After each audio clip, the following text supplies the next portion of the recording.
Sinong dapat nasisihin? Sinong dapat nasisihin sa nangyari kay Balileng na sa murang edad niya'y natutunang kumaringking, magaslaw na kung kumilos at malagkit makatingin, kaya't nandon kay Agapay, punit na ang pagkabirhen. Hindi raw niya nakagisnan yaong tunay niyang ama, 12 kapatid niya, apelyido'y iba't iba. Dahil yaong kanyang inay, laging bago ang asawa, na tila di makatagpo ng damit na kasyang-kasya. Sinong dapat nasisihin sa nangyari kay Fatima? Umuwi ng nakainom, maputla at nagsusuka. Pinatawas ng magulang dahil sila'y nagtataka, tiyan ito'y lumalakit sa pagkain walang gana. Sunod-sunod ng magulang ang lahat niyang maibigan, siya'y laki sa layaw at lubhang salat sa pangaral. Sabi noong albularyo, si Fatima'y obserbahan, ito raw ay gagaling din pagkalipas ng 9 na buwan. Sinong dapat nasisihin sa nangyari kay Cordapio? Batang-batay bihasa nang humithit ng sigarilyo. Kung tumagay akala mo, sa ungos ay may imbudo na sa tuwing malalasing, ang hanap ay basag ulo. Siya raw ay tagabili ng ama niyang lasinggero ng alak at tagasindi rin daw siya ng sigarilyo. Tagaluto ng pulutan, tagakuha pa ng baso, tagabukas ng serbesa't tagaipon ng basiyo. Sinong dapat nasisihin sa nangyari kay Canuto na palaging nakatambay, di marunong magtrabaho?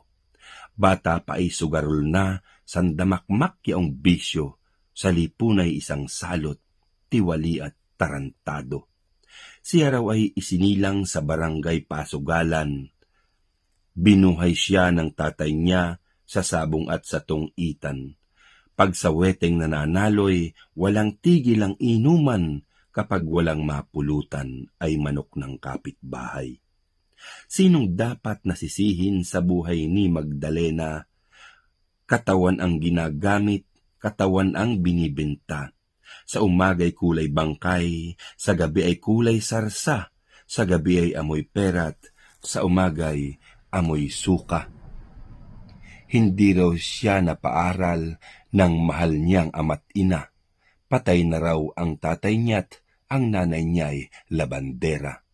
Iniwan siya ng nobyo niya matapos na makalima at sa halip na bumangoy, dumapa pa ang dalaga. Sinong dapat nasisihin sa sinapit ni Mary Ann? Kaagad nang nag-asawa matapos na pamukulan. Para silang naglalaro ng kudut-kudutan at bahay-bahayan. Okay lang yon, ang sabi ng lola niya at kanyang nanay. Sinong dapat nasisihin sa nangyari kay Mistika? May gatas pa sa labi ay sa dibdib ay may gatas na. Parang hindi aabutin, kay aga niyang nagdalaga.